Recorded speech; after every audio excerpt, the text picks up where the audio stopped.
My spouse turned down a big promotion to remain close to his work wife. Can you imagine watching your husband throw away your family's entire future, everything you ever dreamed of, all for the attention of a younger woman? I did. And what I did next? Well, it either saved my marriage or destroyed what little was left. My husband, Doug, had poured 12 years of his life into his engineering firm. 12 years of working his butt off, dreaming of one position, regional director. It was the golden ticket. Double salary, company car, stock options, the works. We'd talked about this for years. We planned our whole lives around it. Researched schools for our kids in Dallas, practically furnished a new house online.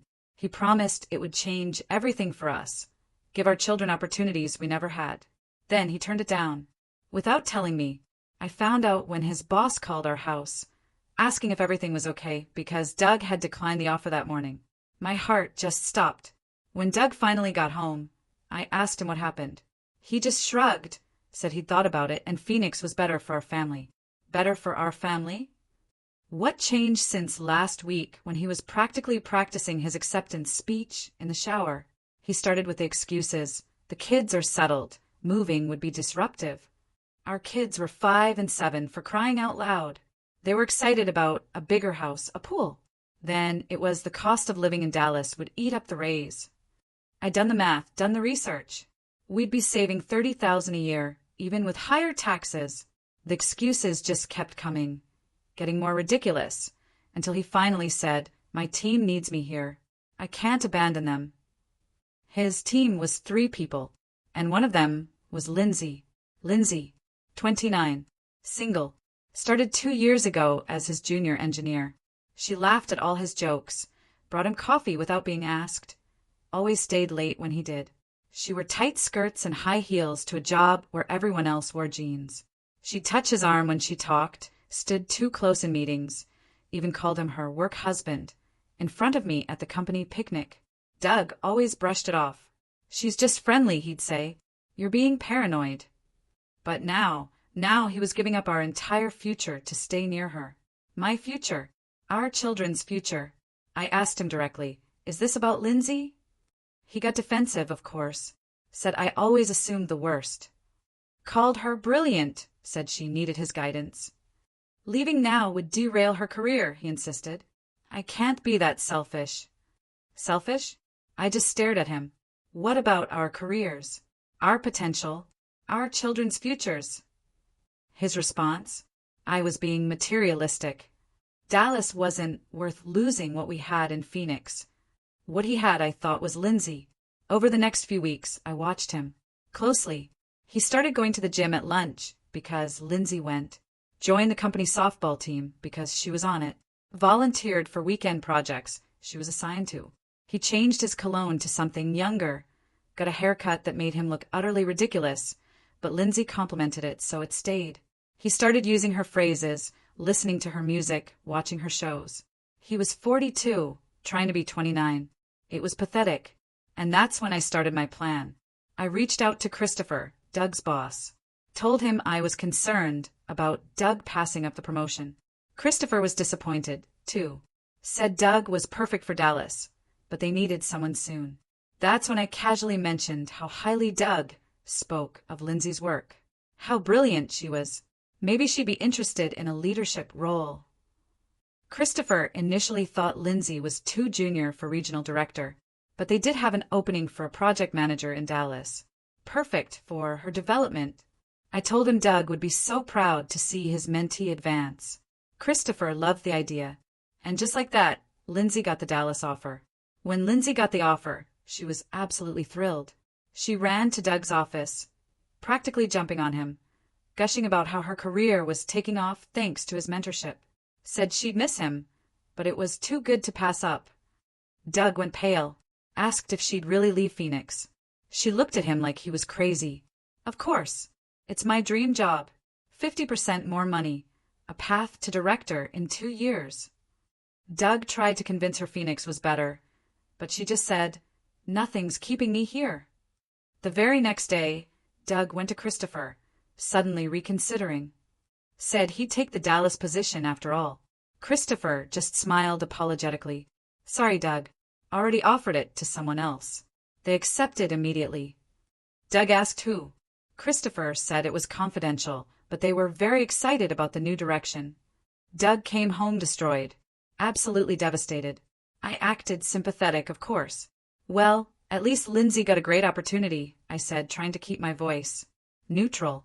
Doug muttered that Lindsay didn't need Dallas, that she was making a mistake. I just pointed out she seemed pretty happy about it. He accused me of being glad Lindsay was leaving. I just shrugged. I'm glad she's advancing her career. Someone should. Lindsay left 3 weeks later. Doug moped. Stopped going to the gym. Quit the softball team. His work suffered. Christopher noticed. A month later, the new regional director was announced. Declan Armstrong. Not Doug. Doug came home that night and went straight to our bedroom without saying hello to the girls. Kira, my sweet 7-year-old, asked why Daddy didn't hug her. I told her he had a hard day. I made dinner alone. Doug didn't come out. I left a plate on his nightstand. He didn't eat it. I let the girls watch extra TV, needing them occupied while I figured out what to do about my husband, hiding in our room like a teenager. Over the next week, he barely spoke. Left before I woke up. Came home after the girls were asleep. I felt like a single parent, managing everything while he lived in the same house like a ghost. His coworker stopped me at the store, saying Doug missed an important client meeting, that Christopher was concerned. I thanked her, went home, and found Doug staring blankly at the couch. Are you okay? I asked. I'm fine, he mumbled. Your work is suffering. People are noticing. I'll handle it, he snapped. You're not handling anything. I yelled. We need to talk. He just stood up and walked out. 3 weeks after Declan got the job, Doug finally came into the living room, late at night where I was folding laundry. He sat on the other end of the couch, staring at his hands for a long, long time. Then, in a voice so quiet and flat it made my stomach drop worse than if he'd yelled, he said, I know you had something to do with Lindsay getting the Dallas offer. My hands went cold.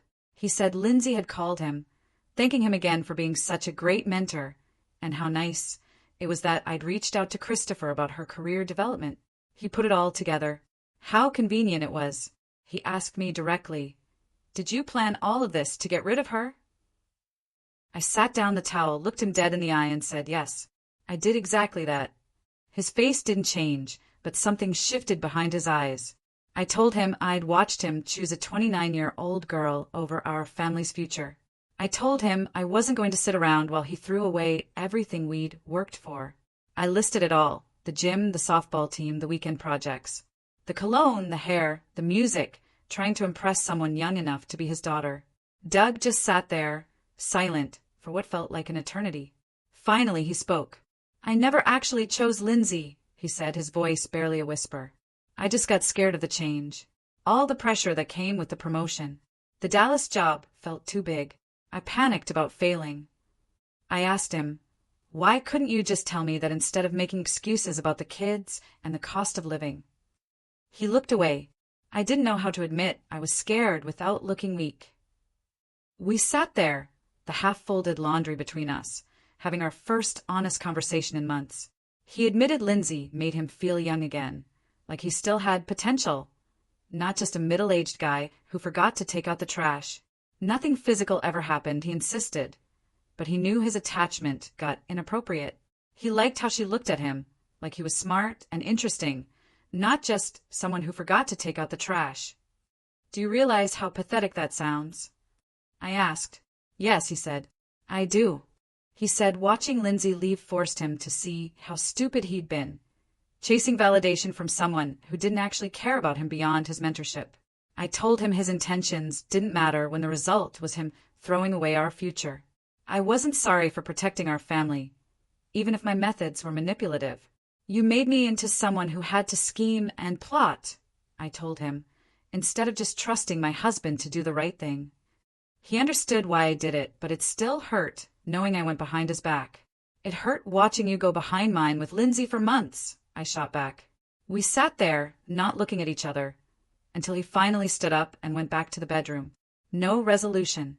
But at least, for the first time, we'd told each other the truth. Over the next few days, Doug started making an effort with the girls. Showed up to Kira's soccer practice. Volunteered as assistant coach. Sat with Cecilia every night, helping her sound out words. I watched him, trying to prove he cared, that he could prioritize. But the tension between us stayed thick, uncomfortable. Like roommates. We spoke when necessary about schedules, meals. Avoided anything deeper. At night, we lay on opposite sides of the bed, a gap between us that felt wider than the actual space. I wanted to believe his efforts meant something, but I couldn't shake the feeling he was performing, not truly changing. He caught me watching him once, playing blocks with Cecilia. "What are you thinking?" he asked. "Just glad you're spending time with them," I said. He sighed. "I should have been doing this all along, instead of wasting time at the gym." Declan started 2 weeks later. Doug came home shaken. New management structure. Isaac, a peer he used to mentor, was now his direct supervisor. 12 years of experience, suddenly reporting to someone he'd trained. "The humiliation," he said, "is worse than not getting the promotion." Christopher had given Declan full authority. Doug had lost his status, his respect. He started coming home late again, not to avoid me, but because Declan's scheduled evening meetings he couldn't skip. The girls asked why Daddy wasn't home for dinner. I made excuses. Inside, I was furious. Doug's bad decision kept creating new problems for our family. Our finances got worse. We'd already started spending based on that double salary. New clothes for the girls. A deposit on a summer vacation. Now, I sat at the kitchen table, bank statements and credit card bills spread out, trying to make our current income cover expenses we'd planned around a fantasy. I thought about the house in Dallas, the big backyard, the pool, the better school district. Everything we'd lost because Doug couldn't handle his feelings about a young coworker. I had to cancel Kira's summer camp. They couldn't refund the deposit. I hung up the phone and just stared at the wall, realizing one stupid decision kept destroying things months later. Kira mentioned it at dinner. "Natalie's going to camp. When am I going?" Doug looked at me. I nodded. He put down his fork. "Camp's not going to work this year, sweetie," he said, his voice strained. Kira's face fell. Doug explained. "Some things at work didn't go as planned. It affects what we can do." I saw his hands tremble, slightly. After the girls went to bed, he came into the kitchen. "I didn't realize," he whispered, "how much my decision was costing us in real ways." "Welcome to my reality," I told him, "for the past 2 months. A few days later, I was in the garage. Doug was on the phone in the backyard, his voice carrying through the window. I stopped. He said he'd completely screwed up his career and his marriage by being an idiot about a young coworker. He'd thrown away a promotion that would have changed his family's life because he was too scared to leave Phoenix and too flattered by attention. He laughed bitterly, said his wife outsmarted him by getting the girl transferred. Now he was stuck in a job he hated, reporting to someone younger, with a wife who barely looked at him. He said he deserved all of it. Hearing him admit responsibility to someone else, it felt different. When he apologized to me, I always wondered if he just wanted the fight to end. But this felt real. He didn't know I was listening. For months after Lindsay left, Doug's phone rang while he was in a meeting. It was Lindsay. I was dropping off his lunch, saw her name flash. My hand moved before I thought. I answered. Her voice, bright and cheerful, asked for Doug. She sounded surprised when I said hello. My stomach turned. She had no idea what her leaving had done to our lives. I kept my tone light, said he was busy. She chatted about Dallas, her apartment, a restaurant. Then she said she might be coming to Phoenix for a conference. Love to catch up with the old team, maybe grab dinner. My grip tightened on the phone, but I forced my voice to stay cheerful. Sounds nice. I'll let Doug know. I hung up, staring at the phone. Her casualness, the thought of her just showing up, made my chest tight with unseen anger. Doug came home an hour later. I was chopping vegetables harder than necessary. He asked what was wrong. Lindsay called, I said. His whole body went rigid. His face lost color. He asked what she wanted. I repeated her message. He shook his head immediately. I don't want to see her. The panic in his voice was clear. Part of me was glad, but another part didn't trust it. For months ago, he gave up his dream job for her. Now, he wanted distance? I told him he needed to make sure she understood he wasn't available for friendly dinners. He nodded, said he'd handle it, that he was serious about moving past everything. I wanted to believe him, but I'd seen him change his cologne, join her softball team. What would happen if she actually showed up, with her tight skirts and bright smile? The next morning, Doug went to work early, straight to Christopher's office, before anyone else arrived. He told Christopher Lindsay might be visiting, requested not to be involved in any meetings or events if she came. Christopher raised an eyebrow. Problem? Doug said no, just better professionally given previous dynamics. Christopher studied him, then agreed. He'd make sure their paths didn't cross. When Doug told me that night, I felt a small shift. This was harder than just telling me. This was admitting to his boss that the situation was messy enough to require active management. To look weak or awkward in front of Christopher. Maybe he was genuinely trying this time. But it was also months too late. After he'd already destroyed our financial future and humiliated both of us. 2 days later, Doug's work phone rang. Internal extension. He stepped out. HR Natalia Burke asked him to come down. His stomach dropped. She closed the door, gestured for him to sit. Informal feedback about workplace relationships, she said. Wanted to ensure all employees understood professional boundaries. His face burned. Someone had reported him. She didn't name names but went through the handbook. Appropriate interactions, mentorship, professional distance. She said nothing suggested policy violations, but they wanted to be proactive. Doug sat there mortified, like a teenager getting lectured. He just wanted to leave. He came home that evening, looking completely destroyed. Told me about HR. His voice shook. Someone had noticed. His inappropriate attachment to Lindsay hadn't just been my paranoid imagination. It had been obvious enough that coworkers felt the need to report it. Part of me felt completely vindicated, but watching him, so crushed by the professional embarrassment, I also saw how much this was costing him beyond our marriage. He'd always taken pride in his reputation. 12 years of being reliable, respected. Now he was that guy. The humiliation was eating him alive. It felt almost too harsh, even though he'd brought it entirely on himself. 3 days later, our neighbor stopped me. She'd heard Doug turn down a big promotion. Asked if everything was okay with his job. My face felt hot. People were talking. Doug's failure had become neighborhood gossip. I gave the standard fine response, but her expression said she didn't believe me. After she drove away, a new layer of shame settled over everything. It wasn't just our private disaster anymore. Our daughters went to school with her kids. We saw these people at the grocery store. Now they knew. Something was wrong with Doug's career. Probably with our marriage, too. The public nature of it added another dimension of humiliation. That weekend, I made an appointment with a therapist, Dr. Sanchez. I'd been carrying so much anger, so much guilt about what I'd done. I needed to talk to someone who wasn't Doug or my sister, or a friend who would just take my side. I sat on her couch and everything poured out. Doug turning down Dallas, Lindsay, the work wife situation, my manipulation. I explained I had been so focused on punishing Doug, I hadn't really thought through what I was doing or why. Dr. Sanchez listened without judgment. Then she asked what I'd hoped to accomplish. I said I wanted Doug to see his fantasy wasn't real, that Lindsay would leave if given a better opportunity. But she pointed out that while Doug's behavior was wrong, my revenge had created new problems, rather than solving the actual issues in our marriage. I'd been so angry about his emotional affair that I'd used manipulation and control to hurt him back. It wasn't addressing why our marriage had gotten to this place. 5 months after the crisis, Doug came home. Girls watching a movie. He asked if we could talk. We sat at the kitchen table. He'd been thinking, he said. He knew he'd refused therapy before, but he wanted to try couples counseling. Together. I was shocked. He'd been so resistant.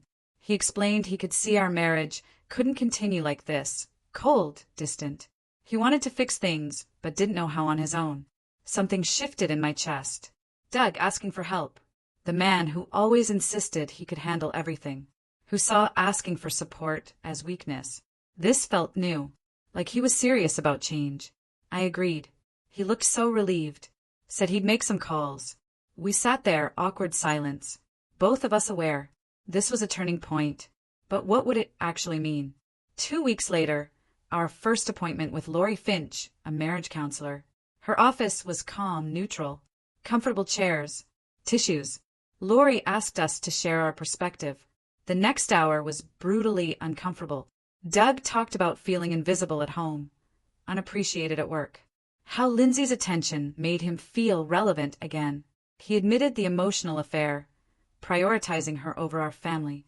I talked about watching him change, the promotion he threw away, manipulating Lindsay's transfer as revenge. Lori listened, took notes. Let us talk. When we finished, she said we'd both been avoiding the deeper issues. Doug's obsession was a symptom. My revenge, a way to avoid the real conversation we needed to have. She asked what our marriage was like before Lindsay. We both struggled. When had we last felt genuinely connected? Doug admitted feeling invisible for years. Like I only saw him as a paycheck, a second parent, not an actual person. Couldn't remember the last time I'd asked about his day, or anything beyond groceries or homework. I felt defensive, but I forced myself to think. He was right. I'd felt like a household manager, not a wife. Our relationship was schedules, tasks. We'd stopped going on dates. Barely talked about anything but the kids. Our intimate life? Routine. Infrequent. Lori nodded. What we described was common, but dangerous. Marriages couldn't survive on logistics alone. We'd both been starving for connection. Doug sought it with Lindsay. I buried myself in controlling our household. Neither of us addressed the real problem. We'd stopped seeing each other as whole people with needs beyond our roles. Lori spent the next 3 sessions dissecting our patterns. How Doug stopped sharing work frustrations because I always jumped to problem solving, making him feel like an item on my to-do list. How I stopped asking about his day because I expected disappointment. A cycle. We'd become roommates who shared kids and bills, going through motions without seeing each other. She asked when we'd last laughed together about something that wasn't the kids. Neither of us could remember. A conversation lasting more than 5 minutes uninterrupted? Silence. The problem wasn't Lindsay, or the promotion, or my revenge. Those were just symptoms of a marriage that had been dying slowly for years while we pretended everything was fine. Lori gave us homework. Impossible it felt. Doug to write me a letter, taking full responsibility. Not just apologizing, but explaining the damage. Me, to write my own letter, admitting my role, acknowledging my manipulation was wrong. Doug spent a week on his. Writing, rewriting, staring at the paper. When he finally gave it to me, my hands shook. 3 pages. Messy real. Nothing like his work emails. He wrote that Lindsay was about feeling relevant. A mentor, a hero. Not just a tired middle-aged guy. Admitted his midlife crisis was pathetic, selfish. Risked everything for validation. He took responsibility for turning down the promotion, for the emotional affair. Said watching Lindsay leave forced him to see what he'd become. He ended by saying he understood if I couldn't forgive him. I cried reading it. Ugly tears. Years of holding everything in. Then I wrote mine. Shorter. Harder. Admitting I was wrong felt like losing the moral high ground I'd been clutching. I wrote that manipulating Lindsay's career was calculated revenge, not protecting our family. I'd used her as a pawn to hurt Doug. I apologized for using schemes instead of honest confrontation, for letting anger turn me into someone who played games. Admitted my role in our deterioration, how I'd stopped seeing him as a person. I'd been controlling cold. Sorry for making him feel invisible, for treating our marriage like a business arrangement. The letter didn't excuse Doug, but it acknowledged my part in creating the conditions. We exchanged letters in our next session. Read them quietly. For the first time in months, we were truly honest. Lori suggested we start dating again. Ridiculous, I thought. Married, 2 kids, mortgage. But she explained we'd forgotten how to enjoy each other outside logistics. Get babysitters. Go out. Like 15 years ago. Our first date was incredibly awkward. trying to find conversation topics that weren't Kira's soccer or Cecilia's reading. He ordered the pasta he used to get on our third date. I'd forgotten he even liked it. Conversation felt forced, unnatural, like strangers, but we kept trying. Lori said the first few would be weird. The second date was slightly better. A walk through botanical gardens. No constant eye contact needed. He pointed out a cactus bloom. I remembered he used to notice little things. By the fourth date, we were actually laughing about Isaac screwing up a presentation. I caught myself thinking he was still funny. The dates were helping us remember why we'd fallen in love. Before kids, careers, Lindsay, all the resentment. They were helping us become partners again. 3 months into counseling, Doug came home with news. His performance reviews had improved. Isaac recommended him for a small raise. Not regional director salary, maybe 5%. But it helped our strained budget. Meant his professional reputation was slowly recovering. He seemed genuinely proud. Not defensive like before. Quietly pleased. I congratulated him. Suggested we use some of the extra money for our weekly date nights. He smiled. A real smile. The raise was tiny compared to what we'd lost. But it represented him putting in real effort. Fixing his issues. Not wallowing. He was staying late. Volunteering for boring assignments. Doing what he should have been doing all along. The consequences were still there. Reporting to Isaac. Lost respect. But at least he was moving in the right direction. Kira cornered me one afternoon. 7-year-old face serious. Are Daddy and you getting divorced? She asked. Natalie's parents had split up. My stomach dropped. I thought we were hiding it. Kids notice everything. I sat down with her. Decided honesty was better. Told her Daddy and I had problems, weren't getting along, but we were working hard with a counselor. Explained sometimes people who love each other work through difficult stuff. Is it my fault? She asked, her voice tiny. My heart broke. I pulled her close. No, baby. None of this has anything to do with you or Cecilia. Sometimes marriages just have adult problems. She seemed satisfied. Are we still going to Disneyland next year? We're working on it, I said. More honest than promising. I texted Doug about it. He called immediately, his voice shaky. We talked for 20 minutes about how to handle her questions. Actually communicating like partners. That felt like real progress. 6 months after Lindsay left, she posted on social media. Another promotion. Senior project manager. Doug saw it first. Still followed her apparently. But instead of hiding it, he showed me his phone right away. His hand trembled slightly. Uncomfortable, but committed to transparency. Lindsay, smiling in front of the Dallas skyline. Amazing journey, grateful for mentorship. Doug watched my face, worried about my reaction. I handed his phone back. She seems to be doing well, I said, keeping my voice neutral. He said he was happy for her professional success, but that chapter of his life was completely over. No wistfulness, no longing, just acknowledgement she'd moved on. The old Doug would have hidden this. This version? Choosing honesty, even when uncomfortable. That meant something. I felt the familiar anger surge, that hot resentment. She got everything she wanted. We were in counseling, salvaging our marriage. Unfair. But then I sat with that anger, examined it. Lindsay's career had nothing to do with my marriage anymore. She'd moved on, probably barely thought about us, while I was still carrying this resentment that only hurt me. Her success didn't diminish our progress. I realized I'd been holding on to anger toward Lindsay as a way to avoid dealing with the actual problems in my marriage, using her as a convenient villain. Letting go of that resentment felt strange, like putting down a heavy bag. Lindsay wasn't my enemy. She was just a young woman who took a job, nothing more. The real work was fixing what Doug and I had broken. 2 weeks later, Doug came home with unexpected news. Cautiously hopeful. He'd been offered a lateral move to a different department. Same pay, same title, but out from under Isaac's management. A fresh start with colleagues who hadn't witnessed his Lindsay meltdown. The new department head had specifically requested him. It meant so much to him, professionally and personally. He'd been working under Isaac for months, a constant reminder of how far he'd fallen. This wouldn't erase what happened, but it would let him rebuild his reputation. He asked my opinion. Actually asked. Instead of making a unilateral decision.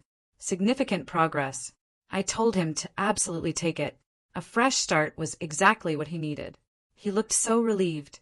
I believed he could do this job without sacrificing our family time.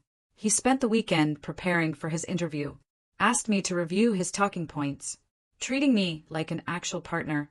He got the job. 28% raise. Came home with flowers. Takeout. We told the girls. Kira asked about art class. Cecilia, puppy. We celebrated. I felt genuinely happy. Not resentful. The raise helped. After the girls went to bed, he thanked me. Said the promotion felt meaningful because we'd achieved it together. Through honest communication. I hugged him. Said I was proud of how far we'd both come. This felt like real progress. His new promotion came with more responsibilities. First few weeks were rough, but he adjusted. Stayed late. Came home exhausted but satisfied. Talked through his day. We paid off credit card debt. Put money back into savings. Kira back in art class. He made a point of leaving work on time, twice a week, to pick up the girls, proving he could handle the bigger job without sacrificing family time. 2 months after his promotion, we planned a family vacation to Dallas. Over spring break, booked a rental house in the neighborhood we'd researched years ago. The girls excited. Doug calm. We flew out, drove through the tree-lined streets, past the elementary school Kira would have attended, the park where we'd imagined picnics. The rental house was 3 blocks from the model home we'd loved. I felt a weird mix of sadness and relief. Doug squeezed my hand. We spent the week doing tourist things. On our last evening, Doug and I sat on the porch. Talked about how different our lives would be if he'd taken the promotion. He used to think about Dallas with regret. Now, he mostly felt grateful we'd fought to fix our marriage, instead of running away to a new city with the same old problems. I agreed.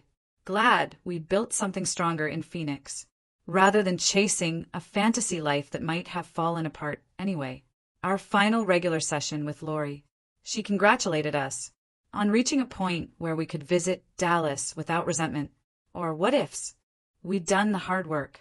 Doug talked about learning to be present. I admitted I'd worked on trusting him, letting go of control. Marriage, Lori reminded us, wasn't a destination. It was ongoing effort. The skills worked if we kept practicing. She said we could always come back, but she believed we had the tools now. Doug got emotional, said she'd saved our marriage. Lori corrected him. You saved your own marriage. 3 weeks later, Doug and I renewed our vows. In our backyard. Just Kira, Cecilia, a few close friends. Not about the original marriage that almost failed, but about the stronger partnership we'd built. Through honesty, commitment. I wore a simple dress. Doug, the suit he bought for interviews. Our daughters stood beside us, holding flowers. We wrote our own vows. Doug promised to choose our family every day. Never let work or ego come before us. I promised to trust him. Communicate my fears instead of manipulating. Kira read a poem she'd written about families being like gardens. Need care and attention. Made everyone cry. We had cake. Girls ran. Doug and I sat, watching them, genuinely hopeful about our future. Life settled into a new normal. Not perfect. Still hard days. Old patterns trying to creep back in. But we were genuinely happy. In a way we hadn't been before everything fell apart. Doug present, engaged. I learned to be less controlling, more trusting. We built our future on honesty, talking through problems, not letting resentment build. The girls thrived. Our marriage felt solid. Sometimes the best thing that can happen to a marriage is almost losing it, because the fear of that loss forces you to fight for what matters most, to become better versions of yourselves than you were before the crisis hit. So I've shared my story. It was messy, painful, and ultimately transformative. What do you think? Did I go too far with my plan, or was it the only way to shock my husband into reality? Have you ever had to fight for your marriage in an unconventional way? Let me know in the comments below. I'm really curious to hear your thoughts.